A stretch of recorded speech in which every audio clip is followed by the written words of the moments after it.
To water logging. Water logging की वजह से कौन कौन से मसाइल जो है वो हो सकते हैं। तो सबसे पहले देखिए, it creates anaerobic condition in the soils for which microbial activity is hampered.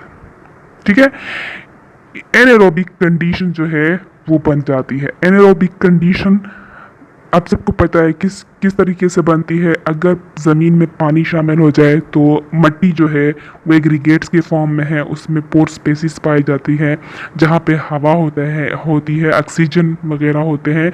ठीक है, और वो ऑक्सीजन जो है वो प्लांट्स के रूट्स उसको अपने रिस्पायरेशन में इस्तेमाल करते हैं। ठीक है, लेकिन अगर इन पोर्स में अब एयर की जगह वाटर आ जाए, उसको फिल कर ले, तो ऑक्सीजन की कमी हो जाती है। ठीक है, तो क्या होता है, यहाँ पे माइक्रोबियल एक्टिविटी अब बढ़ जाती है।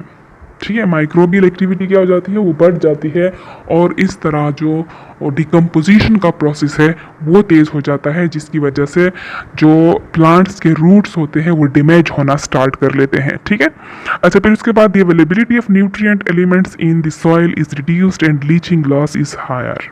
ठीक है, न्यूट्रिएंट्स की अवेलेबिलिटी क्या हो जाती है, वो कम हो जाती है। वो क्यों कम हो जाती है, क्योंकि पानी में न्यूट्रिएंट्स मिक्स हो जाते हैं, और पानी जब बहता है या नीचे परकुलेट हो जाता है, वाटर टेबल तक जाता है, तो वो न्यूट्रिएंट्स भी उसके साथ चले जाते हैं, और इस तरह जो टॉप सॉइल या सब सॉइल होता है वहाँ पे न्यूट्रिएंट्स की मकदार कम हो जाती है। ठीक है, और इसके अलावा क्या होता है, जो प्लांट्स के लिए नुकसान क्या है, वो उनके रूट्स के लिए नुकसान है, क्योंकि जैसे मैंने पहले आपको बताया कि माइक्रोबियल एक्टिविटी बढ़ जाती है, रूट्स के लिए क्या हो जाता है, ऑक्सीजन की इनअवेलेबिलिटी हो जाती है, एनारोबिक कंडीशंस हो जाती है। एनारोबिक कंडीशन में जो एनारोबिक बैक्टीरिया हैं या दूसरे ऑर्गेनिजम्स हैं वो ज़्यादा एक्टिव हो जाते हैं, और वो क्या कर लेते हैं, उन रूट्स की गल सेट जो है वो कर लेते हैं, और इसकी वजह से प्लांट्स जो होते हैं वो वीक हो जाते हैं या फिर वो ख़त्म हो जाते हैं।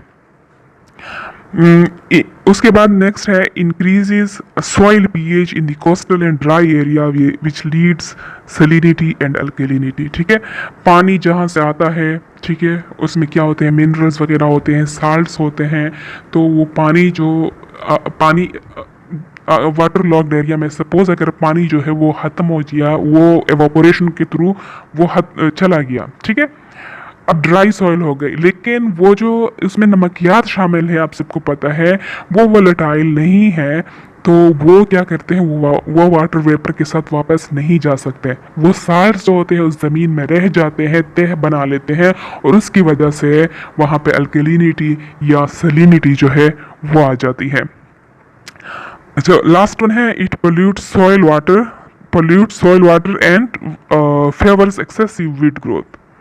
ठीक है, सॉइल वाटर को ये पोल्यूट करते हैं। सपोज अगर एल्कलिनिटी है, साल्ट्स वगैरह की मिकदार ज़्यादा है, वो सॉइल वाटर में शामिल हो जाए तो सॉइल वाटर पोल्यूट हो गया। ठीक है, और उसके बाद क्या होता है, and it favours excessive weed growth. Weeds की ग्रोथ को ये ज़्यादा प्रोमोट करते हैं। वीड्स क्या होते हैं, अनवांटेड प्लांट्स होते हैं जो हमारे क्रॉप्स में होते हैं। ठीक है, जैसे गंदम की फसल है तो हमारा मकसद क्या होता है, उस ज़मीन से सिर्फ गंदम हासिल करना है, लेकिन उस गंदम की फसल में तरह तरह के और भी बहुत सारे हर्बेशियस प्लांट्स आ जाते हैं, वो ग्रो कर लेते हैं। तो ये जो बाकी प्लांट्स है, जो हमारा मेन क्रॉप प्लांट है, उसके अलावा प्लांट्स अगर वहाँ पे ग्रो करे, वो क्या कहलाते हैं, वो वेड्स कहलाते हैं। ठीक है, और ये वेड्स हमारे क्रॉप प्लांट्स के साथ न्यूट्रिएंट के लिए compete करते हैं, तो हमारे क्रॉप प्लांट के लिए न्यूट्रिएंट्स की कमी हो जाती है, और इसकी कमी की वजह से हमारे क्रॉप का ईल्ड जो होता है या जो प्रोडक्टिविटी उसकी होती है वो कम हो जाती है।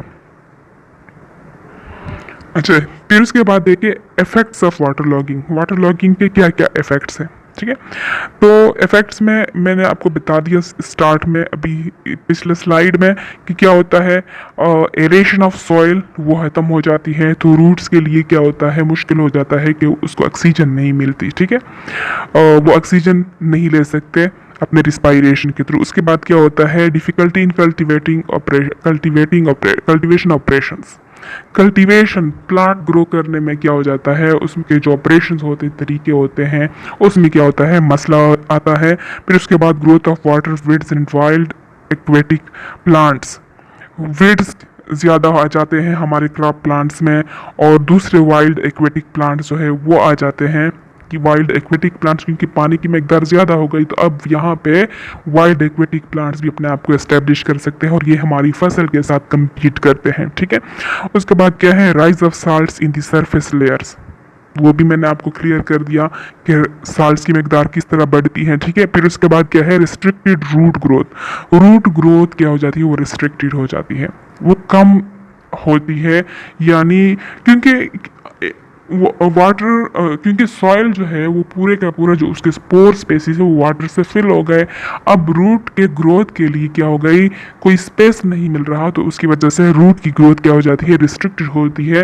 वो कुछ जगहों तक क्या होती है जहाँ पे अवेलेबल है उसको सही सॉइल वहाँ पे ग्रो कर लेते हैं, बाकी वो ग्रो नहीं कर सकते। ठीक है, उसके बाद है it lowers the soil temperature, soil के टेम्परेचर को ये लो करते हैं। सॉइल का टेम्परेचर अगर लो हो जाए तो फिर सीड्स की जर्मिनेशन नहीं होती।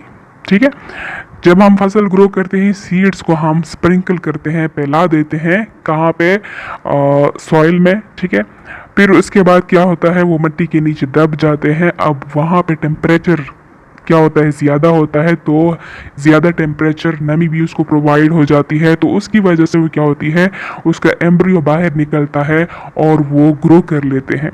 ठीक है, लेकिन अगर सॉइल में वाटर है तो वाटर की वजह से उससे वो वाटर इवापोरेशन भी होती रहती है और वो सॉइल क्या होता है, कूल रहता है, टेम्परेचर वहाँ पे लो होता है। इस लो टेम्परेचर की वजह से अब सीड्स क्या होते हैं, वो सही से ग्रो नहीं कर सकते। ठीक है, जर्मिनेट नहीं कर सकते।